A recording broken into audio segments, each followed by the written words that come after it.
Icky, are we rolling? All right. Hey, everybody. I'm Chris Bogue. I'm here with Cheng. It is October. People are getting scared. And today we are talking about LinkedIn lunatics. Jump into the comments. We're going to be talking about LinkedIn, Reddit, satire. This is Chris Sells His Soul.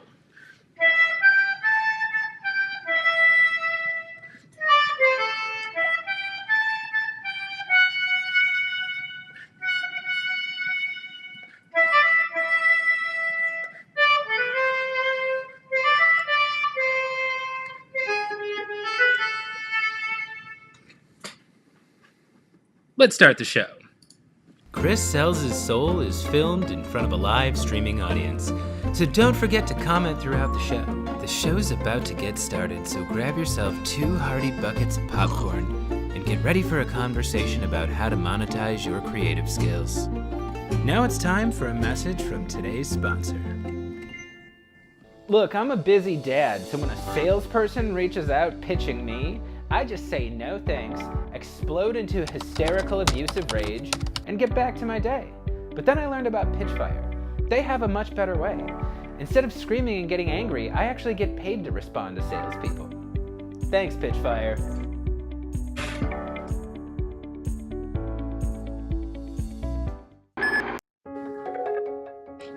Hi, my name is Dr. Funkenstein. You know, sales professionals and doctors have more in common than you'd think. For one, they both need the right tools to get the job done. That's why I prescribe all my patients TLDV. TLDV is the AI meetings assistant.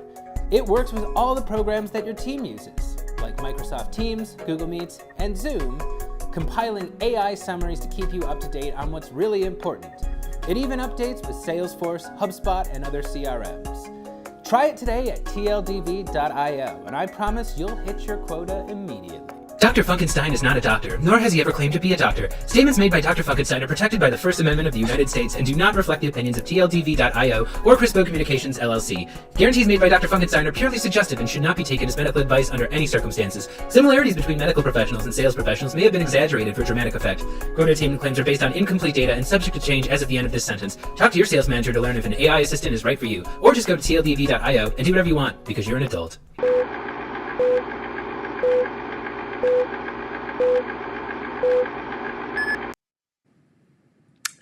And welcome to the show, everybody. I'm your host, Chris Bogue, and this is my show where I have conversations with cool people who will help you work more creatively. So everyone, please welcome to the show, Cheng. Ken, glad to have you here. Hello, thanks for having me. This is very exciting. A LinkedIn show? I've never done that before. Yeah, well, I'm actually kind of scared because you're kind of famous for taking the piss out of LinkedIn. So it'll be a fun time. As it should be. LinkedIn is a crazy medium, and here we are. We're using it for something else. Yeah, well, it's great to have you here. Anybody who's watching this live, if you're watching this on LinkedIn or if you're watching this on YouTube or wherever you watch this, go ahead, jump into the comments. It really helps us out. Let us know if you're here, if you're a fan of me or if you're a fan of Ken or if you're a fan of Reddit or LinkedIn lunatics. Whatever, drop in. We want to hear from you. And Ken, before we kick this off, where can our audience find you if they're interested in checking out more of your material? Literally, my best material right now is on LinkedIn, so they're already there. Everyone is already where the hot stuff is. I've got like Instagram, but I'm just posting my LinkedIn to Instagram at this point, and there's videos of me doing stand-up, but really, the LinkedIn is the main thing now. Yeah, well, let's talk about that. So everybody out there, if you're not familiar with Ken posts pure insanity on LinkedIn. I don't think it's a stretch to say it's genuinely absurd shit. And, sometimes somebody will write something and it's so funny it makes me angry, where I'm like, I wish I would have thought of that, And I get that from you sometimes because you're clearly having a lot of fun with this. Lakshit is in the audience. I'm seeing some comments here. LinkedIn always makes it really hard to see comments in real time, so I'm going to try to get to as many comments as I can throughout the show. But yeah, so we're talking about LinkedIn lunatics here. I'm actually going to start. Let's just right away kind of jump into what is going on here. So anybody, let's see here. Okay, so we're going to start. Now, anybody who's seen Ken on LinkedIn, like Ken, you don't do video ever on LinkedIn, do you? No, I've never done video. I've only just noticed there's the video tab. I don't Yeah. watch video. I don't even think about video. My LinkedIn doesn't have a physical form. It's just words. Well, we're going to start here because this image of you with the little green open to work banner and the kind of cryptic headline of saying I want to connect with you emotionally and then a smiley face. This is how people are introduced to you 99% of the time. So let's just start with this. Why this headline? What's going on here? And the green banner too. What is I want your thoughts on the green banner. I think with everything on my profile, just decided what is the most ridiculous thing you can write for a LinkedIn profile. This stuff, all the things on my main profile, they go back probably 6-7 years to when I first set up the profile properly and thought, oh, how can I make this as ridiculous as possible? So it predates kind of my current LinkedIn content. Open to work is probably more recent. I just thought it'd be funny if I made myself open to work when I have no interest in any of the jobs on LinkedIn. Well, and also because you're playing, and we're gonna get here to the audience too. We're gonna be looking at some of your posts soon. If possible, I would love for you to read your posts. If not, I can read them. But I want the audience to get a glimpse of the kind of crazy shit you're actually putting out there. But it's all filtered through a character. I feel. I don't know if are you the same character every post, or are you trying to channel different personalities at different times? I think recently I am the same character, although the job changes, what the company does changes quite a lot. Sometimes it makes antivirus, sometimes it's a consultancy firm, sometimes sells insurance. I try to change what the company does, or he has like 20 different companies. We don't know. It's still quite vague, but I think it is the same person. I think he's the same CEO with the same life. Yeah, you have you play a character who is very egomaniacal, very narcissistic, and shares a lot of hallmarks of like every single type of cringy LinkedIn post. And it was one of those things where like I first saw it and I would think like, what the fuck? And then I would do like a little bit of reading, and I'm like, something deeper is going on here. There's something underneath the surface that's just like, it makes you think like this has no business being this good or this funny because of the packaging that it's wrapped in. So I'm going to go here. I'm going to pull up just one of your posts. And this is an example of the type of thing. Okay, so this is the type of post that you might run into quite often from Ken. Now notice here, I've got a screenshot from LinkedIn Lunatics, the subreddit that loves Ken so damn much. Yeah. Oh, do they? Do they though? The jury is still out on whether they do we can get into that because you've got your haters, and it's important for the audience to know. LinkedIn Lunatics posts about Ken every day. Ken does not respond to that. He's not there like making friends. They are like forming a movement around him, and you seem kind of like you live in this character who's very disconnected from reality, and we don't really get a whole lot of glimpse of the person you are beyond that. So it's exclusive. You've got an exclusive rights to my real life human persona here right now. So it's like Sacha Baron Cohen. There's only a few interviews of him out of character. Yeah, not any unless you're character gonna for us. rat fuck me by the end of this episode, and this is a whole con you put on to like gain my trust and somehow expose me. Um, Yeah. but this is the type of thing. So first, we're gonna read this, and then I have so many questions. Go, So, do yeah. you mind? Do you want to read this, or do you want me to I read it? think it'll be better if you read it because I think as soon as I put my voice to it, it's now entrenched as I actually don't write them imagining myself saying them. So actually, Okay. I prefer it coming through the lens of someone else reading it. Okay. I So think this it's is funnier. this is an example if anybody's listened to the audio version of this episode. So post from Ken Cheng, 99.9999999% of sperm don't make it. It's only the elite sperm that rises to the top and succeed.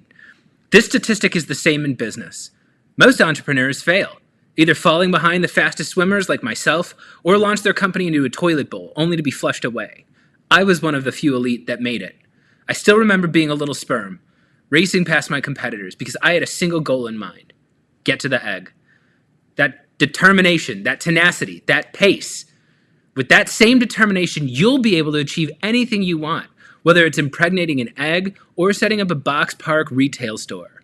I was the sperm that lived. Be that sperm.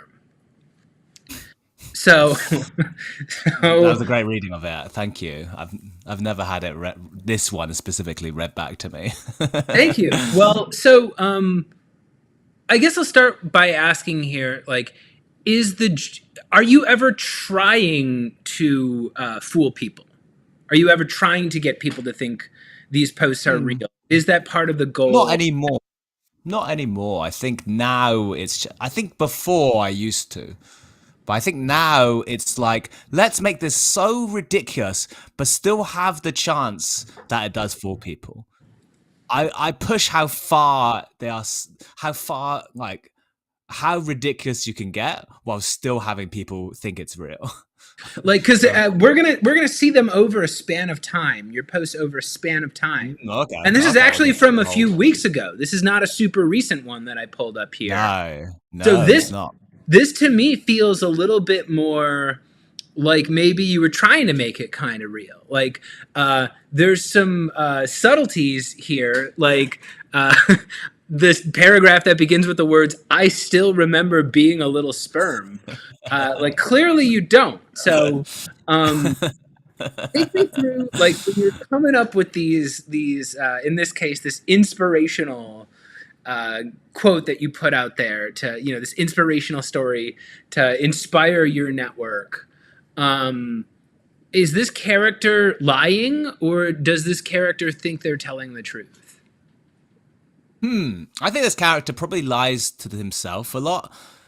He probably believes his own hype. I think this character is the midpoint of anyone who decides to post this kind of thing on LinkedIn. So I'm trying to think like they do. And I think people are willing to kind of lie, but they don't really think it's lying. They think it's like they're just saying stuff. They don't even consider it truth or lie. They're like so beyond that. I don't. You'd have to ask those people because I think I'm trying to do what they do, and that includes like I read posts of people on LinkedIn. It's like, wow, that's clearly a falsehood. But do you believe this? I don't know. Oh, I can tell you for sure that they're lying, because I actually coach people all the time, and I Oh coach yeah, companies to go make yeah, video content, and I always give them the same assignment, which is go talk to your audience, go ask your audience a real question, and then go make a video where you tell the truth, where you just go show exactly what they said to you. And yeah, I'm like, go to if it's a company I'm like, go like into your like materials, find the most popular objections, and let's go solve them. And they'll come to the meeting and they'll have just something that's like clearly made up. And I'm like, hey, I told you go grab something from your real customers. Where did you get this question from? And they're like, oh, I just made it up. I just thought it would be yeah, interesting. And it's like yeah, literally the yeah, opposite of the assignment. The assignment is we're going yeah. to go say the real thing, and not See what that? we think the audience wants to hear. Yeah. In their head, there's even though they know they're lying, they still don't really believe it's a lie, so to speak. I feel like they still think it's some sort of truth because they made up. Yeah, well, I think it's like this is the field you're playing in. Yeah. It's like stealing a base Yeah. in baseball. Like I Yeah. get that it's Lies and stealing. truth are the I'm same. not literally depriving them of something. That's just the term here. So it's like, yeah, I think when you don't really have any original ideas, you just kind of assume everyone is just kind of copying, Yeah. what they saw in their feed today, or copying Sure. directly from a video they found. It's like, oh no, actually, if you rely on writing things for your livelihood, that's just called plagiarism, and it really sucks when a bigger account just steals your material. But Yeah. it's not a thing business people ever worry about. No, totally not. That's why I like doing these lies, which are so obviously lies, and stuff like I remember being a sperm is great because some people will look at that and think, oh, you're trying to actually get people to believe you remember being a little sperm. You're trying to pass that off as a real lie. I think Yeah. you get people who think this is actually someone who's trying to get people to believe him. Or someone's like, that's the kind of thing I would say, like I believe it's true because that sounds like kind of the stuff that I tend to enjoy online. Let's keep rolling right along though. So all right, so this is I feel like this is kind of a conventional notion here. It's like be the one who succeeds, be the 1%, not the 99%. That's all very familiar ground. Over time, your character has incorporated increasingly strange choices into their life. And this is another one that really stuck out to me. So I'll read this one here. So here we go. So one of my employees, Catherine, was 1 hour late for work the other day, and most bosses would fire them right there. I, however, had different plans. I decided to make her think she was a ghost. Before she arrived, I ordered every single person in the office to ignore her and treat her as invisible. There's an automatic door into the office that I decided to reprogram to no longer detect her. This turned out to be impossible, but I could make it manually operated from my office. So I personally watched it until she arrived and made sure she had to tailgate the other people in. When she arrived at her cubicle, it was covered by police do not cross tape, and there was a massive blood stain on the carpet, as if she had died there. I also hired a creepy child, my head of HR's nephew, to also pretend to be a ghost that was the only person to see her and say things like, "Where's my mommy?" Eventually, we got bored around lunchtime, and so started talking to her again. She was suitably creeped out by the whole thing and was never late again. She eventually quit, but not because of this, but because the blood stain in her office proved to be impossible to get out. Still, I hope she learned something from this. So that has hundreds and hundreds of likes. Yes. Where do you come up with this shit? Well, each one I have a top line idea to get to start with. I have one main core idea that I want the post to be about. This one is punishing your employee by making her think she's a ghost. That's all I started with. I wanted that idea and I just wrote it to its natural conclusion. These are kind of like improv exercises, really. You just start with an idea and you just keep writing and you see where the logic goes. So the logic here is like, okay, well, I have to actually set up so the stuff about the automatic door, the creepy child, and then see where that goes. It just is like I get the idea and I keep writing and I finish the post in like 10 minutes usually. So it's not a huge time sink for me to actually write these posts. I usually think of the idea and then I write it and I post it. Sometimes I'll edit it afterwards. Sometimes I'll tweak it a bit before, but usually I just post it. No, as I was reading it, I noticed it's full of grammatical errors, which is great. Yeah. The thing that I'm noticing, and we're going to kind of get into this in the second half of the show where we discuss what's wrong with humanity, specifically through the lens of LinkedIn. But I've noticed that it's almost always the person describing antisocial behavior where they have to cast themselves as the hero. As the hero, yeah, that is LinkedIn in itself. People casting themselves as the hero in every situation, and I tried to come up with the least heroic situations. Like, there's absolutely no logical sense to making your employee think they're a ghost, but I have that challenge. How do I make this person believe that is a heroic thing, or there's a lesson attached to it? That's the aim. Yeah, that's always the interesting thing, and that is the thing I also see about like actually knowing LinkedIn lunatics. And we're also going to talk in the second half. I think Reddit is kind of mean sometimes. I think there's a lot of like really, really nasty misogyny that I've seen directed at someone I actually know. And like, I want the audience to know that like, I do not condone that at all. No. But sometimes they're so spot on, because I know all these people who they'll literally make up a term, or they'll steal a term that they heard from somebody else. And like, the amount of time it takes to go from like, I heard this somewhere, to be like, this is my entire identity, this is my expertise, everything I say, like, again, I guess we can get into here too. There's a whole genre of LinkedIn of people just describing mundane things that happened in their day and trying to tie it to some sort of profound lesson.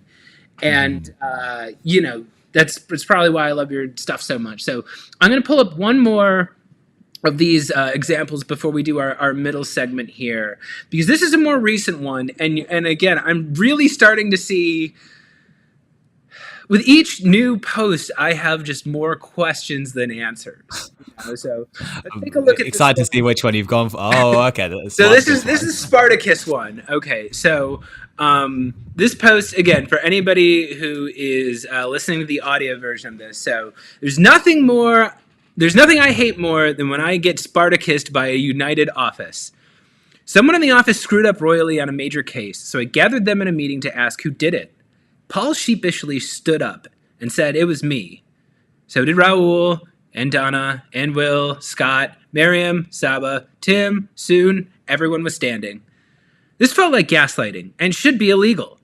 There's nothing more toxic than employees banding together in solidarity. Okay, I said, you're all fired except Donna. They panicked. Suddenly, Scott spoke out. That's not fair because it was Donna who did it. All the others piped up. Yeah, it was Donna. I already knew it was Donna. After going into my mind palace, I just wanted to test them. I fired Paul. I kept Donna on to send a message. Never pull a Spartacus on me. Julius Caesar was a fucking choir boy compared to me. See. Oh, a fun one. Yeah, when was this? Like a few days ago? Yeah, this is a recent one. And the only thing that jumped out to me immediately was like, okay, this mind palace thing. Was that just a spur of the moment thing, or is this one of those things where it's like there's an absurd but consistent logic undergirding this, and the mind palace has been there all along? No, I think I tried to make every line have an extra joke if I can. So it wasn't just I knew it was Donna. I knew it was Donna because of this batshit reason. Okay.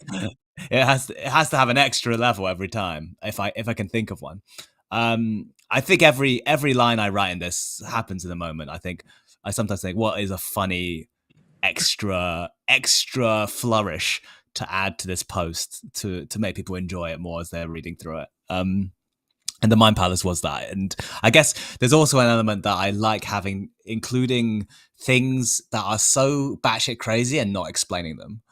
I love my posts. Something absolutely mental has happened, and he doesn't explain that part of it. It's just taken as given.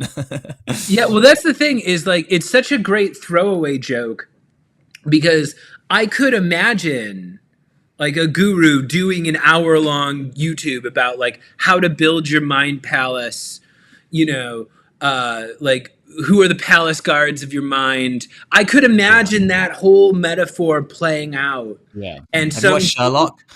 Yeah. I saw that. The Mind Palace. I think that's the kind of thing I was imagining. Yeah, and he is comparing himself to Sherlock. Like, okay, so Sherlock moment. I didn't see. I've watched Sherlock, and that reference just kind of like completely eluded me. I think it's not. I think since Sherlock, everyone's it's been it's a known thing going into your mind palace to like. But this is such a mundane thing to go into your mind palace for. Yeah, well, no, some people say that the best way to kill a joke is to explain it. I just think it's fascinating whenever someone like explains to me what their thoughts This are. is very much explaining the joke. I think we're very much killing the joke here, but that's yeah. fine. Yeah. And you know what? So be it. You know, Yeah. what we're gonna do? Like Reddit, you want to bitch about it? That's just content. That's your natural state. Reddit loves complaining about things. We kill the joke. They do. Yeah. Well, Reddit people on Reddit are so angry. I guess we'll cover this later, but they seem so angry at me specifically. Yeah. Well, the best description I ever heard of Reddit was it's the best place to learn about a subject from people who have completely ruined their lives caring about that subject. And I'm like, yeah, that's Reddit, all right. That's Reddit. Perfect. Yeah. Speaking of which, this actually looks like this is a great time for Gimme Gimme. So, Ken, you want to do Gimme Gimme? Oh, yeah, let's do Gimme. Yeah, let's do Gimme Gimme. All right, let's do Gimme Gimme. All right, so everybody, there's a little misconception that people have about LinkedIn. And I like to take a moment every episode to just kind of set the record straight. So some people believe that LinkedIn is about friendship, that it's about vulnerability, that it's about selflessly making friends and never asking for anything in return. But here at this show, we know better than that. We know that LinkedIn is the only social network that was created exclusively to make money. That's right. Whether it's finding a better paying job, finding new clients, finding new candidates, this is the place where you can go and just shamelessly ask for money. So once every episode, I like to pop into character, and my guest and I like to ask my audience for exactly what it is that we want from them. So Ken, ready to gimme? Yeah, I'm ready. You put on that suit so quick. I'm impressed by that. Okay. I'm impressed by how fast that was. Hey everybody, Boss Bogue here, back for another episode of Gimme. I know you greedy misers all have money, and give it to us. Ken, you want to get us kicked off here? Where can we go to find your stuff?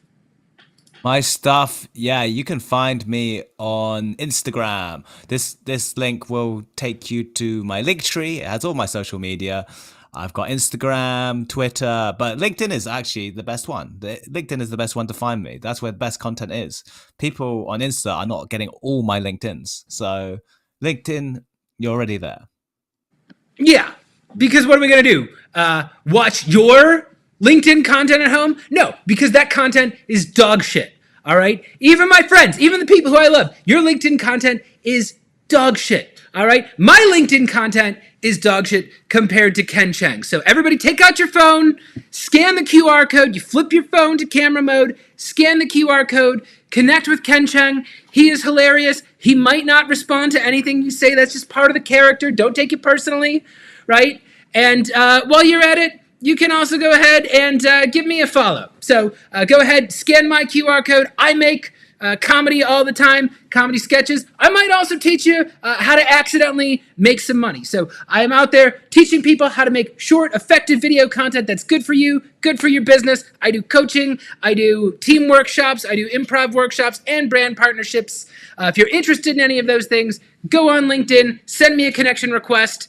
And what the hell? Why don't we get paid a little bit further here and talk about Pitchfire? So today's show is also brought to you by Pitchfire.com. Get paid to respond to salespeople. Don't swear at them. Just say thanks or even no thanks. It literally does not matter. They will pay you to respond to salespeople. Go sign up at Pitchfire.com if you want to support them. But maybe you don't want to respond to salespeople and get paid for it. Maybe all you want to do is just make better use of the data that you're already producing. So in that case, you might want to check out tldv.io, especially if you're in sales, because tldv.io is basically Gong, except it's cheaper. I don't know if I'm allowed to say that, but it's the same exact, you can do all the same things that Gong does, but it is so much cheaper. So go to tldv.io and try it free. Right? It connects with all the programs that your team is using for meetings. So Google Meets, Zoom, Microsoft Teams compiles AI summaries. Make sure that your sales reps are following your processes, and you can try it for free. Sorry, Gong. I love the people who work at your company. Some of them are very nice, but you guys are way too expensive. Everybody go check out tldv.io instead. This has been Gimme Gimme. Ken, you got anything else today? You can watch me on a board games channel called No Rules Barred as well. I play a lot of board games. Oh, I like that. That's one of main ways you can watch me do something else. I play board games on a YouTube channel called No Rules Barred. Yeah, and you can find that at Ken's Linktree. Right, so check out Ken Cheng, connect with him on LinkedIn. Very funny guy, hilarious videos on there. And even if you just read the stuff he writes on LinkedIn, it's amazing. This has been Gimme Gimme. Iggy, roll the tape. Hello? Is this Mr. Sherber? It sure is. What can I help you with, brother? Hello. You were not expecting this call. Do you have 17 seconds to learn about Mercifully Short? Is this a cold call? I don't know. You. Never call this number again.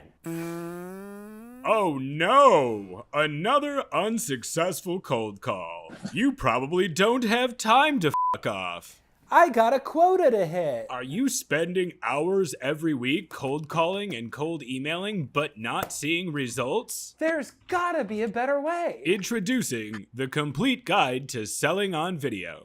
Whether you're new to sales or a President's Club member, this fast and fun course will teach you to efficiently create short, customized videos that get results. The complete guide to selling on video is not sold in stores. Visit chrisbogue.io and use promo code GimmeGimme to take $50 off while supplies last. Don't delay, get noticed today. And we are back. So, everybody, I'm sitting down with comedian Ken Cheng. We're talking about the subreddit LinkedIn Lunatics. We're also talking about LinkedIn. And I guess we'll start here. I've got a question that I've been very curious to ask you, Ken, which is why are you doing this? Why make these LinkedIn posts? Why? A great question. I don't fully know the answer, but the basic answer is it's funny. It makes me laugh.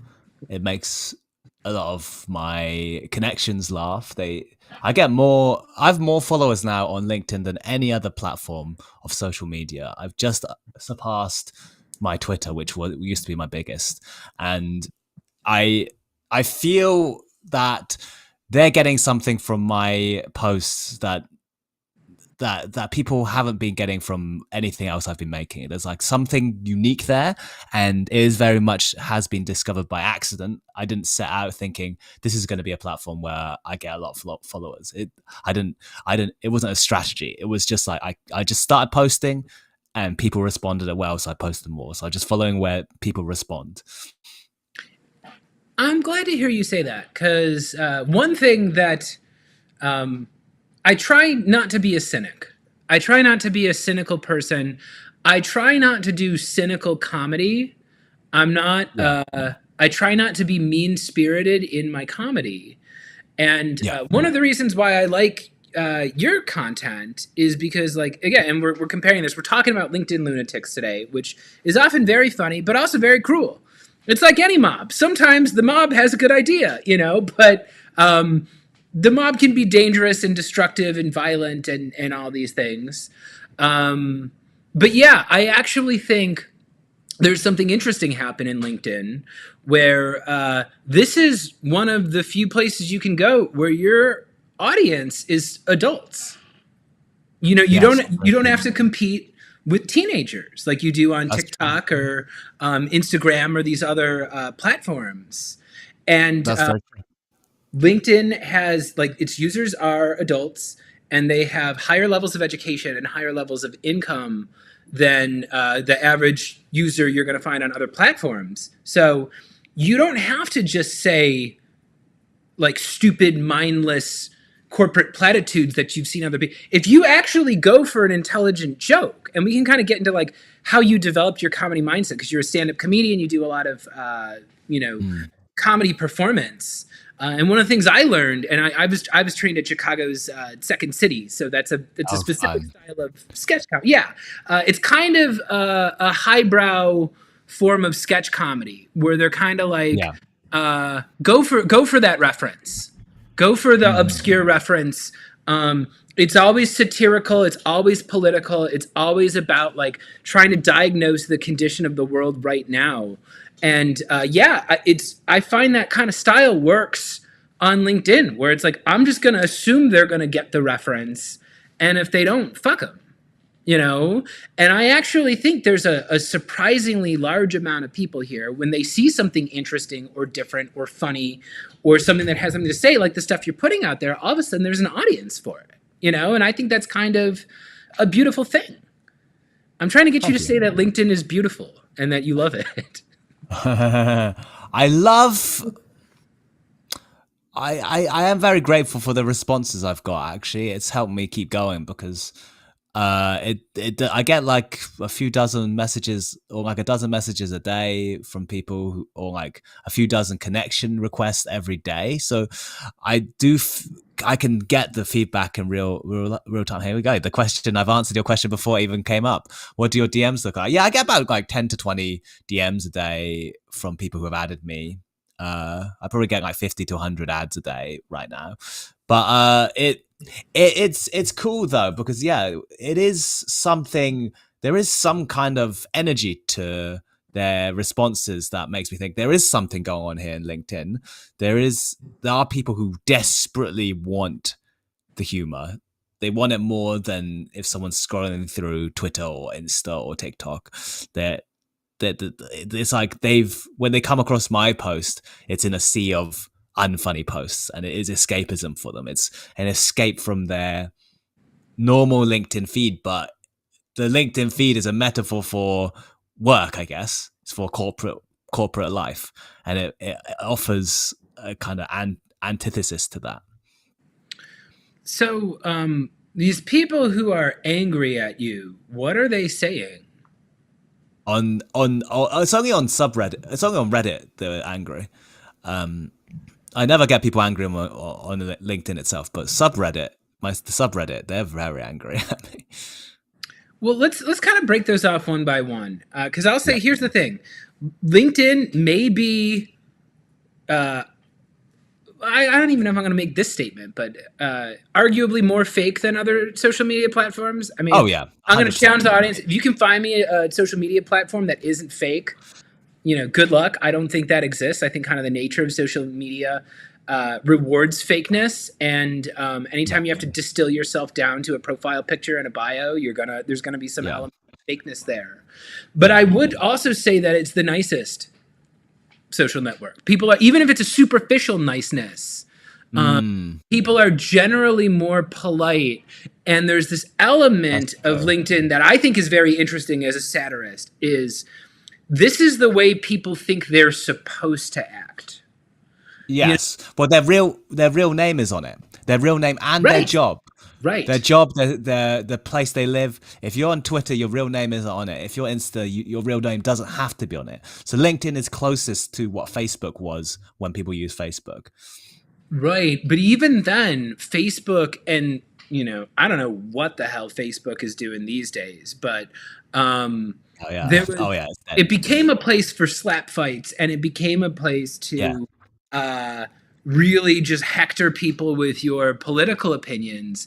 And that's kind of taboo on LinkedIn. And I also think that's kind of the interesting part about your satire is that Spartacus post we made is like a shit post, but it's also kind of a comment on like labor relations, and equity and pay. And, there are all these very real issues underneath the comedy. And there's this saying that, I have no idea who the hell said this, but it's like masks in theater, sometimes putting on the mask is the only way people can tell the real truth, Oh, totally. I think satire is very powerful for that, because no one wants a lecture about labor laws. We've heard the same like kind of political, like serious political talk about like why capitalism is bad, but it's more interesting and fun to kind of do it through this lens. It's more interesting, I say. Yeah, well, I guess that my question for you is: are you doing something political with your LinkedIn content in your eyes? Not directly, but I think it comes from all the humor comes from a real place, and that real place is that this character is a boss who is stupid. He is stupid and unaware and up himself, and he is what I deep down, he does reflect what I deep down believe about bosses and CEOs, is that they are ultimately quite stupid, and they're lucky, and they're either lucky or they were insane enough to seek that power. But everyone in that position, I think, is more stupid than the average person. Manipulative. All your boss character is always extremely manipulative. Yeah, they're toxic, but they're also and all those things, and they also believe their own hype, and I think that's always going to exist in this character. And comes from a real kind of anti-authority. I'm very anti-corporate structure, very anti like millionaires and billionaires rather. Mm-hmm. So it's always going to be there that I think anyone who has accrued wealth is going to be stupid. and I think the normal LinkedIn lunatic post is people who are so wealthy they can say whatever they want, believe whatever they want, and have no consequence. And this is the same character. What do you think about ghostwriters? What do you think about the fact that a lot of the people who are getting millions of impressions for writing this lunatic stuff aren't even aware of what they literally just pay a ghostwriter, and the ghostwriter knows the hooks. And those hooks, you've seen those same hooks from different people being like, what's the classic one? Yeah. Being like, there's one going around right now that talks about like, I fired, we denied someone twice based on their CV. Twice, yeah, and then the third time. Yeah. So do you ever make like a direct parody of a post you see? Yeah, sometimes. One in every 5, probably, if there's one that's really easy parody. Like a few of my big ones have been parodied as well. I did one of that specific one, and it did well because people had just seen a version of that. But yeah, I think I think ghostwriters, I mean, yeah, it's all fake, isn't it? Like you said, this social media platform is so fake, and people are sick of it. That's the thing. 95% of people on it have to be on it for work, but hate it. And then the 5% are the lunatics who are using it, thinking it is useful. Well, okay. I want to bring up a quote then. Where are we at? Okay. So Kurt Vonnegut said, "We are who we pretend to be. So we must be careful about what we pretend to be." Oh, interesting. That's a good quote. Do you ever think about that? Have you ever heard that quote? No, I haven't, but it's a very good quote. So it comes from a story. I forget the name of the story. It comes from a story about... Walter has 5? No, it's the one where it's a spy. He's like an American spy, and he's pretending to be a Nazi propagandist so he can like, collect intelligence on them and stuff. And he ends up producing a lot of really effective propaganda for the Nazis. I see. Okay. It's this story where like he has to pretend that, but he ends up really helping them. And it's all about like, how long can you pretend to be something before you actually start being them? And that's why we get this beautiful quote. But I always wonder, do you think this lunatic shit ever rubs off on you? Oh, definitely not. Oh, definitely not. I mean, it so comes from a place of absurdity. All my posts are so absurd, and I am aiming to be so absurd with them. I'm trying to go as far the other way of what I believe, and there's no chance I ever write something that actually I go, you know what, this guy has a point. I guess oh, go on. No, there you go. Well, I was going to say, so maybe I'm more in trouble of this quote than you are, but yeah. I was always taught to try to find my own empathy in the character.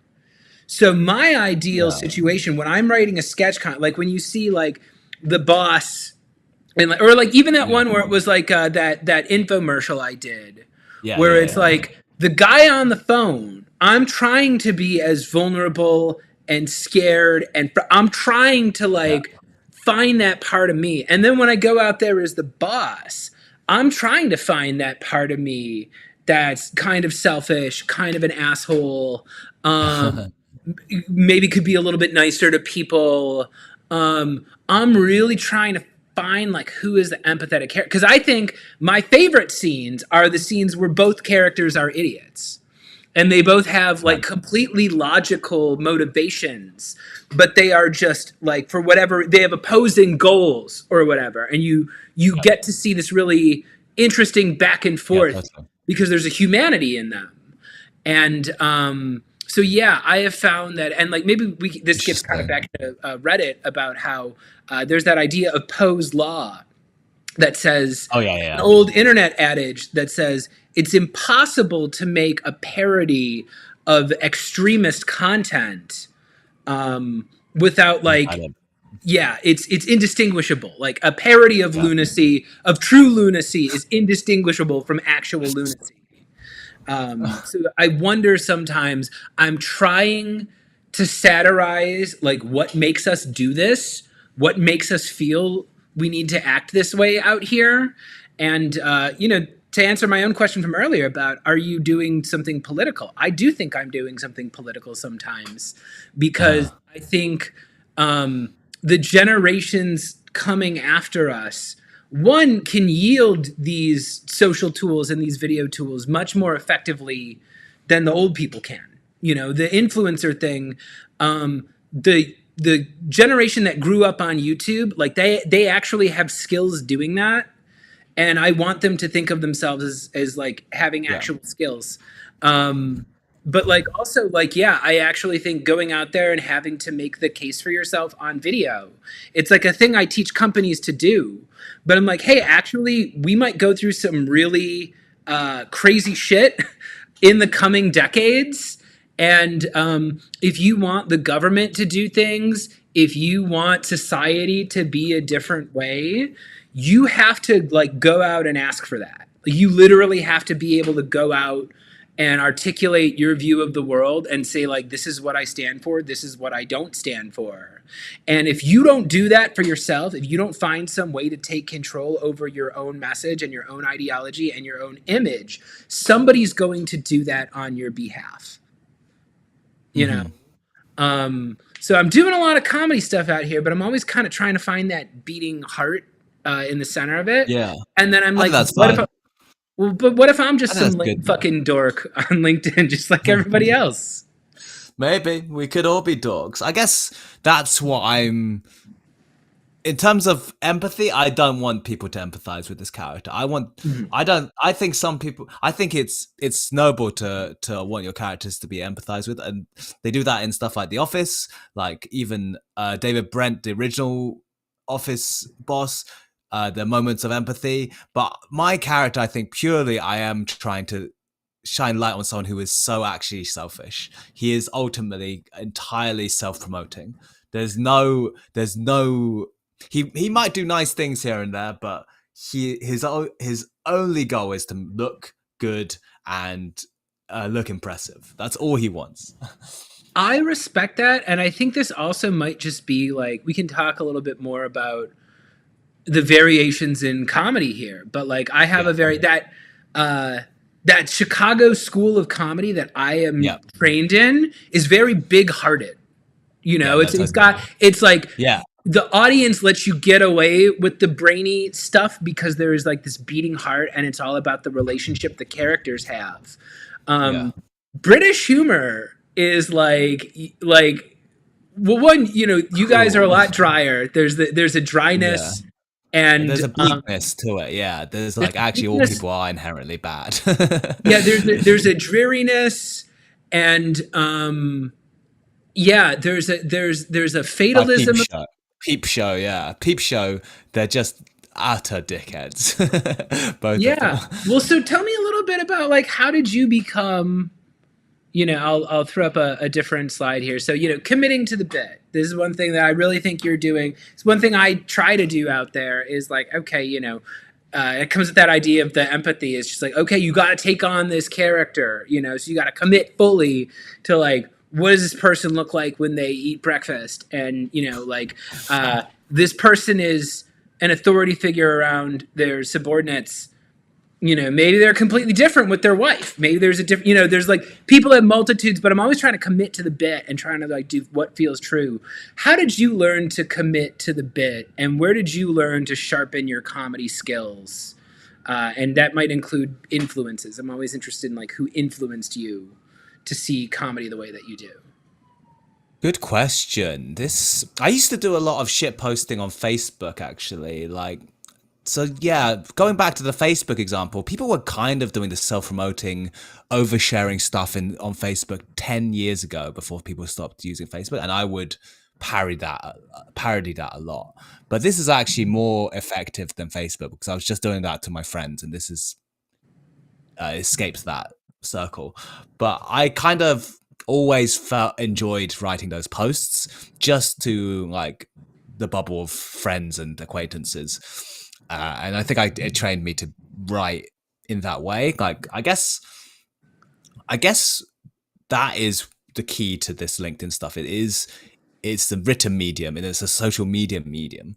It's not like any other character comedy because it's very much tied to an online written prose, and that is a specific voice. And I guess I've always been interested in how people what people are saying in their posts on social media without saying it, or like what they want people to think they're saying, but what they're actually saying. Like when people used to do like, oh, this was my year in review on Facebook, like these are 10 things I've achieved, and like, oh, what are they actually saying? They're kind of bragging, but they're bragging, but they don't want people to know they're bragging, but it's so like obvious they're bragging, but in their heads they've hidden the fact they're bragging, and that's probably like one of the key. And it's more obnoxious. It's more obnoxious. Yeah, it's worse. If they were just like, dude, I can't even hold this in. I'm feeling like I'm fucking awesome right now. Look at my fucking perfect life.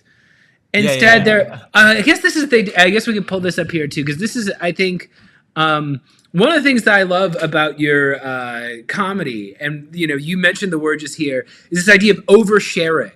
Yeah. And a lot of your comedy is, again, the sperm and egg thing. I didn't post some of these, but like you have a post that I loved about like, you know, you and your wife getting into a fight, and you slept in your car for like 3 days or something to prove a point to her.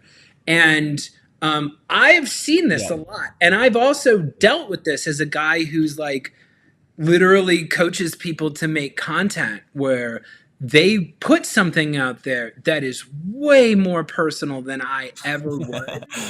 And I tell them like, hey, I'm not telling you can't post things like this, but I'm telling you, I would never ask you to post something like this because this is incredibly personal, you know, and like, that's not something I ever feel comfortable asking you to do. So like, you know, good on you for you know, sharing something that means something to you, but your job is to teach people something about accounting this week, you know, like some problem with accounting, because you're trying to get people to your accounting business. And this is about how your sister-in-law had a miscarriage, and it's very sad, you know, but like, we should really be focusing on the accounting here, you know? So, tell me about your thoughts on oversharing, and your characters always seem to be oversharing in your satirical posts.